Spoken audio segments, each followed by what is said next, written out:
This is my solution to the question or homework assigned in lesson 85, where we're simply adding a down counter to the binary counter that we had made earlier.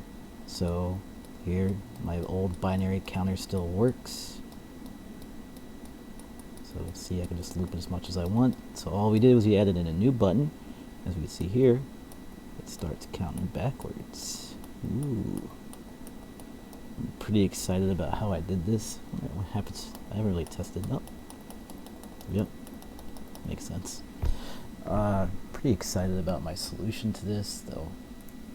Could obviously always fix it up a little bit, but what I have going on is I really didn't do much of anything at all. I was really interested in this argument that we were passing to our handler, the pen, and I just realized that's just the pen object itself.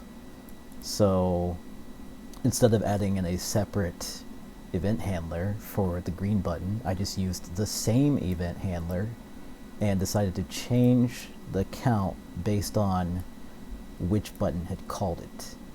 So that did take a little bit of work though, because I guess MicroPython seems to be missing just the name function. So I had to retrieve, turn the pin information, the pin object, into a string, and then inside that string is the name of the pin object itself.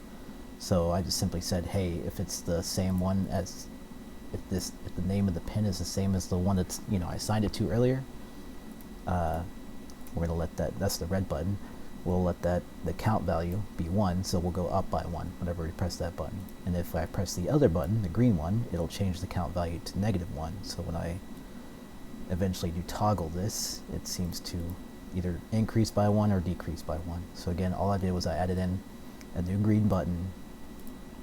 I added in a way to extract the name from the pin so that I could test to see if they were, to decide which button I had pressed.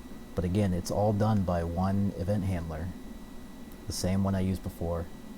I did have to add in one more IRQ here. It's the same IRQ, just applied to my new button. That's it.